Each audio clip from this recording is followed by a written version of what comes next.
प्रतिशत देखना होगा कि भाई मेरे जात का अगर मुख्यमंत्री बना हो तो मेरे जात का कल्याण क्या होगा। जातीय समीकरण है ना, इंसान को नहीं देखकर उस जात को देख लेता है। पैसा लेकर के और दारू पीकर तो सबका वोट नहीं, सब वर्गीकरण नहीं कर सकते ना सरकार के दृष्टिकोण में कि आप वर्गीकरण नहीं तो सत्यानाश किया बॉस।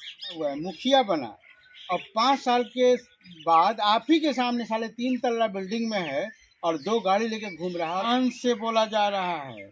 मतलब भ्रष्टाचार को सामाजिक मान्यता मिल गई। मामूली सी लड़की के लिए खबर हम लोगों ने किया है। 20 टीम का गठन किया गया और उठा लिया गया था। मतलब सुधार की कोई संभावना है? समाज सुधार।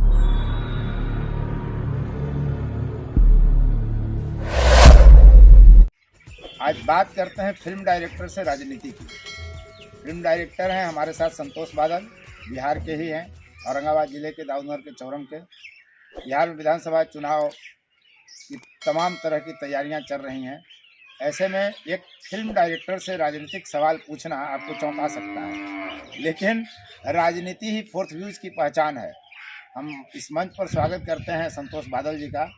और प्रश्न यह है कि बिहार के पिछड़ेपन के लिए हम इस वीडियो में सिर्फ राजनीति पर बात कर रहे हैं। राजनीति कितनी जिम्मेदार है बिहार के पिछड़ेपन के लिए? देखिए, राजनीति का जो राजनीति जो कहा जाता है, जो विषय है वो बहुत ही इम्पोर्टेंट और बहुत ही कमाल का विषय है और बहुत ही अच्छा राजनीति है। अब इस राजनीति को कुछ लोगों के द्वारा बदनाम कर दिया गया। अच्छा, कुछ लोगों ने देखिए, हम बात करते हैं बिहार की, तो बिहार में ये जो जातीय समीकरण से जब तक ऊपर लोग थोड़ा नहीं उठेंगे, देखिए उससे ऊपर ये सच है कि जातीय समीकरण से ऊपर नहीं उठेंगे, लेकिन इंसानी रूप से ऊपर उठना पड़ेगा। समझ रहे ना, इंसानी रूप क्या होता है कि जैसे आप देखिए कि अगर जातीय समीकरण से ही अगर बिहार का भला होना होता तो जितने भी कास्ट वाले जो मुख्यमंत्री बने हैं उन जातियों का कल्याण हो जाता। उन जातियों का और अगर ग्राउंड लेवल पर देखें तो सबसे ज्यादा लड़ाई अपने घर परिवार में है, जो निश्चित रूप से जाति का होता है, तो पड़ोसी से है।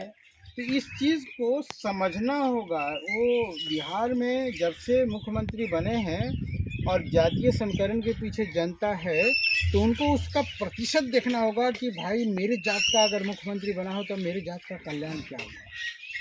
जातीय रूप से कुछ कल्याण नहीं होता। जो व्यक्ति बनते हैं वो वही अपने ही अगर ऐसा आप कैसे कह सकते हैं? अगर आप देखेंगे कि कर्पूरी ठाकुर अगर सीएम बनते हैं तो बहुत ही कम संख्या है उस जाति की बिहार में, लेकिन आज भी राजनीतिक रूप से अति पिछड़ों में ठाकुर नाई जिसे कहते हैं, कम से कम उसका राजनीतिक समझ उसकी विकसित हुई है। अगर यादव समाज का देखेंगे जो बहुत ही पिछड़ी जाति रही है बिहार में, यादव, तो लालू प्रसाद यादव, उनके पहले दरोगा प्रसाद राय भी बने हैं, बीपी मंडल भी बने हैं मुख्यमंत्री, शेर बिहार भी कहे गए राम लखन सिंह यादव। तो जो यादवों की लगातार मतलब भागीदारी रही, मुख्यमंत्री बने, लालू प्रसाद यादव बने, तो उससे तो यादव समाज का सशक्तिकरण हुआ ही, राजनीतिक रूप से, आर्थिक रूप से, सामाजिक तौर पर उनकी प्रतिष्ठा बढ़ी।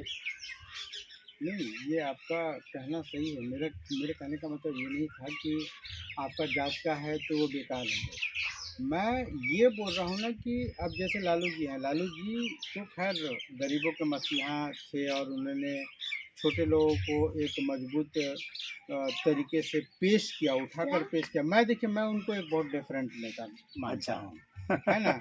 लोग भले कुछ बोले, लेकिन मैंने देखा है कि बिहार का एक रिक्शा वाला, वो ठीक है आपको बैठा कर लेकर जा रहा है, मजदूर है, लेकिन पैसा नहीं दीजिए तो खींच के मारेगा। वो लालू के दम पर उसके अंदर इतनी शक्ति आई है ना। एक गरीब के अंदर अगर सामाजिक परिवर्तन उन्होंने लाया। अब देखिए, प्लस माइनस सबके हाँ, वो तो सबके साथ। मैं ये बातों से एक अलग बात बोलता हूँ कि आज अगर हमारे एरिया में मान लीजिए ना कि एक कोई अच्छा व्यक्ति है और हमारा गांव जो है वो किसी विशेष जाति का गांव है, और एक उस जाति का आदमी, वो चाहे मतलब कितना भी घटिया हो, वो जब खड़ा हो जाएगा और जो अच्छा इंसान है, जो सब कुछ कर सकता है, उस जात का अगर कोई यहाँ पे नहीं है ना, तो समीकरण। लेकिन ये जो जातीय समीकरण है ना, इंसान को नहीं देखकर उस जात को देख लेता है। हाँ। मेरा मेरा मेरे बोलने का मतलब वो है ना। अब ये अगर मान ले कि लालू प्रसाद यादव ने पूरे यादवों को भला कर दिया तो मैं बहरहाल नहीं वो तो मानता अलग हूँ। विषय हो जाएगा। मेरा सवाल ये था कि बिहार के पिछड़ेपन के लिए राजनीति कितना जिम्मेदार है। जाति पर बात करेंगे तब तो वो लंबा चल जाएगा, क्योंकि फुर्सत पर तो हम जाति पर ही डिबेट करते हैं ज़्यादा। बिहार के पिछड़ेपन का सिर्फ एक ही राजनीतिक बिल्कुल जिम्मेदार नहीं है। क्यों? नहीं, बिल्कुल राजनीति ही नीति बनाती है, राजनीतिज्ञ ही नीति बनाते हैं, सत्ता ही सब कुछ करती है। राजनीतिक होते कौन है? आप और हम में ही तो लोग होते हैं। राजनीतिक ऊपर से थोड़े आसमान से टपक कर आता है, आप और हमारे बीच का ही आदमी होता है। कभी भी देखे कोई अननोन आदमी आ गया मुंबई का और जो नहीं, वो तो हमारे आपके बीच का ही हाँ, होगा। हाँ। तो और हमारे आदमी के आपके और हमारे बीच का कौन आदमी जिसको हम कल तक है नहर में साथ में नहा रहे हैं, वो नेता बन गया, हाँ, है ना। ठीक। अब वो ऐसा भी नहीं है कि वो इंग्लैंड में क्रिसफोल्ड स्कूल से पढ़कर आया है जिसको हमारे विषय में नहीं पता है। देखिए, यहाँ पे जिम्मेदार है मानसिकता। मैं राजनीति को जिम्मेदार मानता ही नहीं हूँ, क्योंकि वो हमारे और आपके बीच का ही आदमी है। कोई मैं अननोन देखूँ, मैं अमेरिकन आदमी को देखूँ तो मैं मानूँ भाई।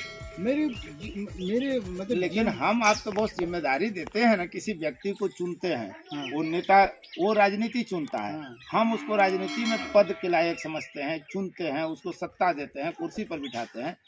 तो नीति वही व्यक्ति बनाता है, हमारे आपके बीच का ही बनाता है। किसको चुनते हैं? जिसका पाउच पी लेते हैं और जिसका पैसा 1000 रुपया लेकर रहते लेकिन हैं। पैसा लेकर के और दारू पीकर तो सबका वोट नहीं, सब नेता वैसे थोड़ी बनता है। हाँ, नहीं, लगभग आपका जो है ना यही जितने सीएम को हम आप देखे हैं, हाँ, हाँ। बहुत दूर मत जाइए, जगन्नाथ मिश्रा से ही देख लीजिए, लालू प्रसाद को देख लीजिए, नीतीश कुमार को देख लीजिए, राबड़ी को देख लीजिए, मांझी को देख लीजिए, इतने लोगों को तो हमारी याद में है। इन लोगों में कोई दारू बांट के और पैसा बांट के तो नेता नहीं बना। मैं उनकी बात विधायक और उससे नीचे वाले चुनाव में या लोकसभा के चुनाव पर हम लोग देखते हैं ये बीमारी है।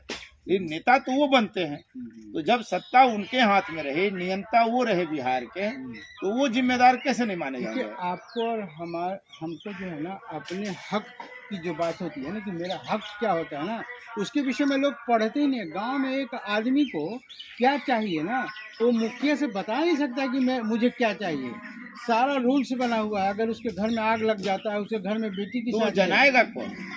वही मैं बोल रहा हूँ कि आप बोल रहे हैं कि राजनीति इसकी जिम्मेदार नहीं है। इसके जिम्मेदार हम और आप हैं, पीढ़ी दर पीढ़ी है।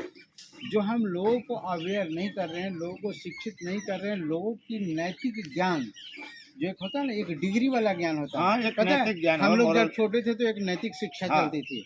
वो नैतिक ज्ञान जो है ना हमारे द्वारा जो है ना लोगों को, अगली पीढ़ी को जब दिया जाएगा तो सारी चीजें ये काम भी तो राजनीति ही करेगी ना, सत्ता ही ना करेगी कि भाई आप ये क्लास को व्यवस्था करेगी स्कूलों में कि आपको ये क्लास लेना है, इस तरह की घंटियां रहेंगी, आपको जानकारी दी जाए, अग्निशमन विभाग के लोग आए, आग लगने पर क्या करना है या कोई दुर्घटना होने पर कैसे हो, तो ये तो आपको करना पड़ेगा। ये तो सत्ता ही करती है। सरकार क्या नहीं कर रही, खिचड़ी तक खिला रही है। खिचड़ी खिलाना तो आदमी को कमजोर करना है, आप किसी को मुफ्त देकर मजबूत नहीं बना सकते। कमजोर नहीं करना है। आप उन लोगों के बीच जाइए जहाँ पे आदमी के लिए खिचड़ी भी जो है ना बहुत ज्यादा मायने रखती है। तो आप खिचड़ी को उसी स्तर तक सीमित रखते ना, तो नहीं। खिचड़ी आप सबको खिला रहे हैं। आप वर्गीकरण नहीं कर सकते ना सरकार के दृष्टिकोण में कि आप वर्गीकरण नहीं तो सत्यानाश किया बॉस। राशि एक है, 400 रुपए छात्रवृत्ति मिलती है क्या भाई? तो अल्पसंख्यक छात्रवृत्ति योजना पैसा सरकार देगी, लेकिन वो चिन्हित हो गया कि अल्पसंख्यक मुसलमान समाज के लिए है। अति पिछड़ी छात्रवृत्ति योजना 400 रुपया की राशि सरकार देगी, पैसा सरकार ही देगी, स्कूल में ही बटेगा, कक्षा वही, सरकार वही, नोट वही, पैसा वही, नाम हो गया अत्यंत पिछड़ी जाती। तो ये तो वर्गीकरण तो वही करती है जहाँ करना नहीं चाहिए। वर्गीकरण देखिए, इसमें आपको जाना होगा उनके बीच जो ऐसे लोग हैं। जब जाइएगा ना, तो मैं तो डॉक्यूमेंट्री में एक फिल्मकार हूँ, मैं भी पहले ये सोचता था कि सरकार ऐसा कर। जब उनके बीच जब गया मैं और जब देखा कि एक मतलब कि अभी जो है ना बना के औरत बैठी है और इतनी सा चावल है, और उसको जहाँ मजदूरी किया है ना, वो मजदूर बोला कि हम तुमको परसों पैसा दिए, इतना सा चावल है और घर में 4 बच्चे हैं और बाप जो है ना उसको इतना बड़ा घाव है जिसकी दवाई भी लेनी है 20 रुपये की। तो सुनिए मैं आपको बता रहा हूँ, मैं डॉक्यूमेंट्री करता हूँ, जब आप देखेंगे तो आपकी आंखों से खून के आंसू आएंगे। इसके लिए भी तो राजनीति जिम्मेदार है। ठीक है, मैं तो आप बोल रहे हैं ना कि भाई इनका रिजर्वेशन है या आरक्षण है या ये है, अब भाई उनको किसी तरह, अब देखिए घर में भूखे बच्चे पड़े वहाँ हैं, तक शिक्षा पहुँचाइए, वहाँ तक सशक्तिकरण वही मैं बोला हूँ। पहुँचाइए, योजनाओं का लाभ वो पहुँचाइए। खिचड़ी इसलिए दिया गया कि अपने बच्चों को वो कहीं खेत पे न भेजकर दो बुआ कम से कम खिचड़ी तो मिलेगा ना। अब वो खिचड़ी के बहाने उसने स्कूल को देखा कि अरे व्हाट इज दिस, ये क्या है, ये किताब क्या है, कॉपी क्या है।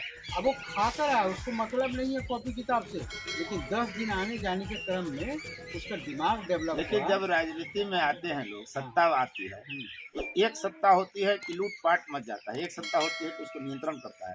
तो विकास का एक पहलू तो ये भी है, और ये तय सरकार करेगी। सरकार के जो मुखिया हैं वो तय करेंगे कि किससे रंगबाजी मांगा जाएगा कंपनियों से, चलते समय रोड पर हत्या हो जाएगी कि मर्डर होगा, लूट होगा, ये तो सरकार का काम है कराना और रोकना। मैं बताता हूँ कि अगर आपके सामने सांप आ गया, आपको काटने के लिए दौड़ा है, तो आप सरकार को बुलाएंगे या खुद पहले फलसा उठा के उससे मुकाबला व्यवस्था तो सरकार ने बदल दी है कि हम अगर फलसा से मारेंगे तो हमको सांप की हत्या का मुकदमा हो जाएगा। नहीं, सांप के जंगली पशु का अब हम साबित कहाँ से करेंगे कि हमको काटने आ रहा था। रक्षा का अधिकार सुप्रीम कोर्ट ने दिया। हाँ, ये कैसे साबित होगा कि काटने आया था तब मारे? साबित करना पड़ेगा। तो और ये उदाहरण तो कंपनी पर नहीं चलेगी। मान लीजिए कि आप फिल्म बनाने आए और आपको कोई गुंडा गया और धमकी दे रहा है कि हमको इतना टैक्स दो, तो आप तो बिहार छोड़ के भाग जाइएगा। आप क्यों काम करिएगा?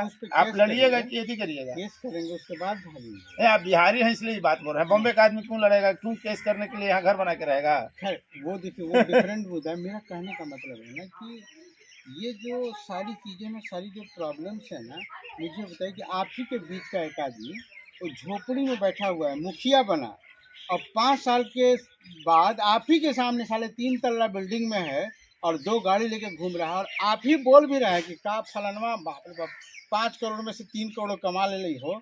लानत है आपको, तभी वोट उसी को दे रहे हैं।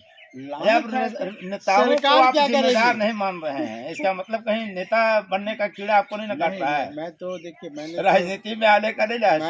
मैं तो हमेशा मैं अपने फेसबुक के माध्यम से बोलता हूँ कि मैं एक ही काम नहीं करूँगा है, वो है राजनीतिक मंच पे कभी नहीं। अच्छा, वहाँ नहीं जाना है, कभी नहीं। तब फिर राजनेताओं से इतनी हमदर्दी नहीं, हमदर्दी नहीं है। मैं बोलता हूँ कि वो मेरे अपने ही लोग दिखते हैं जिसको हमने बना दिया है। इसका उपाय क्या है? हाँ, और वो हमारे सामने ही हमको लूट रहा है और हम वाहवाही कहेंगे, उसी के लिए वाहवाही करें, उसी को वोट दिए जा रहे हैं। और इस गांव में जब मैं आया हूँ, पिछले 10 दिनों से रह रहा हूँ, तो जिस कोना पे मैं जा रहा हूँ ना, पता है वो फलना जी हल्कू ना मुखिया जो पिछल का कुछ हल ही हो। अभी देखो ना, औरंगाबाद में 3 तल्ला बिल्डिंग ठोकने लगे, तभी वोट लोग देते हैं। शान से बोला जा रहा है। मतलब भ्रष्टाचार को सामाजिक मान्यता मिल गई। और मान्यता कौन दे रहा है भाई? समाज दे रहा है। तो इसका उपाय क्या है संतोष जी? उपाय देखिए, उपाय है कि छोड़ दे राजनीति को इसी दिशा में जाती है कि सबसे पहले हम लोग को जागना होगा। जगाएगा कौन? हम लोग अगर एक भी उदाहरण दे दें कि फलनवा के पास साला झोपड़ी है और 5 साल के बाद भी मुखिया के 3 तल्ला कैसे बिल्डिंग आ गई, 5 आदमी उठकर चले जाए ना जी, इंक्वायरी में दे देवे उसका जो उसके बाद लड़ना कौन चाहता है? जब आदमी अपने लिए नहीं लड़ता है तो आप कहाँ से पैसा कमाए? इसके लिए हम क्यों लड़ाई लड़ेंगे? ये भी नहीं होता है कि सरकार ये व्यवस्था करके रखी है कि आपका नाम भी नहीं आएगा। समझे? आपका नाम व्यवस्था है लेकिन आ जाता है। अगर आप थाना को सूचना दीजिएगा ना कि अमुक दारू बेच रहा है, तो पहले उसको पता चलेगा कौन बताया। थाना को आपको बोलना ही नहीं। मैं आपको बता रहा हूँ कि चौरम में घटना हुई थी। चौरम में घटना हुई थी और उस घटना के विषय में मैंने थाना को नहीं बोला, मैंने डायरेक्ट जो है डीजीपी को, मैंने खुद सब कुछ संतोष बादल है कि डीजीपी को फोन करेगा। डीजीपी को एक आम आदमी की तरह मैंने बोला कि सर इस तरह की घटना हो गई, अगर थाना को इन्फॉर्मेशन किया जाए तो थाना में कई लोग उसके बैठे हुए हैं, क्या किया जाए। उसने बोला कि अगर इस तरह की घटना हुई तो 24 घंटा के अंदर और 20 टीम का गठन किया। एक मामूली सी लड़की, अरे गोबर चुनने वाली लड़की थी वो। हाँ, मालूम। मामूली सी लड़की के लिए खबर हम लोगों ने किया है। 20 टीम का गठन किया गया और उठा लिया गया। मतलब सुधार की कोई संभावना है? समाज सुधारना चाहिए, सुधारेगा कौन? फिर राजनीति पर बात अटकेगी। हाँ, अगर समाज- राजनीतिक व्यवस्था उस तरह की नहीं होगी तो हम- समाज कैसे हम सुधरेगा? जैसा राजा चुनकर भेजेंगे वैसा हमारे साथ होगा। ये परिस्थिति बदल रही है, जैसा राजा वैसा प्रजा हो गया है। नहीं मतलब जैसा जैसा जैसा हम चुन कर भेजेंगे वैसा वो हमारे साथ तो सलूक जाति करेगा। से हटेंगे तब तो बढ़िया चुनेंगे। आप ही बता रहे थे कि जो लफुआ है उसको आप वोट दे दीजिएगा, अगर जाति समीकरण फिट बैठ रहा तो जो कर सकता है उसको नहीं दीजिएगा। अनेकों जगह ऐसे उदाहरण आ रहे हैं कि उदाहरण को आम होना होगा, सिर्फ हाँ। उदाहरण तक सीमित रह जाएगा तो कल्याण और नहीं अभी होगा। जो यूथ आ रहे हैं ना, जो यंगस्टर लोग आ रहे हैं ना, देखिए 45 से ऊपर जो लोग बने थे पहले ना, हाँ, तो उनमें बहुत सारी प्रॉब्लम थी। अब नई पीढ़ी को अभी सोच जो रही है। नई पीढ़ी बन रही है ना, तो नई पीढ़ी को उस पर ध्यान ही नहीं कि कितना माल आना चाहिए। नई पीढ़ी को ध्यान है कि कितना डेवलप, मतलब बिहार बदलेगा हाँ और नई पीढ़ी ही बदल सकती हाँ, है। नई पीढ़ी बदल सकती है, उसका ध्यान है कि डेवलपमेंट नई कैसे पीढ़ी होगा। पर ही ये जिम्मेदारी है। जी जी जी, एकदम बिल्कुल नई नेताओं पीढ़ी- को जिम्मेदार ठहराने से ज्यादा बेहतर है कि नई पीढ़ी खुद जिम्मेदार बने, हाँ जी हाँ जी। तब बिहार बदलने का रास्ता तैयार मैं होगा। कभी भी ये क्वेश्चन मेरे पास कई बार आया, मैं बोला कि डकैत चुन के भेजवा हूँ तो वो कहा था घोड़ा काम लेके वही आएगा, करेगा। भाई चावल रख दो गाँव वाले। तो बिहार के पिछड़ेपन के लिए राजनीति कितनी जिम्मेदार है आपको संतोष बादल बता रहे थे। हालांकि ये बार बार करेगी, राजनीति जिम्मेदार नहीं, समाज जिम्मेदार है। और राजनीति तब बदलेगी, दिशा तब बदलेगी, बिहार की दुर्गति तब बंद होगी, बिहार तब परिवर्तन की तरफ आगे बढ़ेगा जब नई पीढ़ी जिम्मेदार होगी। और नई पीढ़ी की लतें कुछ जो है वो भी बदलनी पड़ेंगी। बहुत बहुत धन्यवाद संतोष जी। आप देख रहे थे फोर्थ व्यूज। यदि अब तक आपने चैनल को सब्सक्राइब नहीं किया है तो चैनल को सब्सक्राइब कर लें, शेयर लाइक कमेंट जरूर करें। और रोज रात सोमवार से शुक्रवार लाइव डिबेट देखना न भूलें, चौथा विचार, जहां खुलकर बेबाक बातचीत होती है। बहुत बहुत धन्यवाद। फोर्थ व्यूज, चौथा विचार, बाकी फिर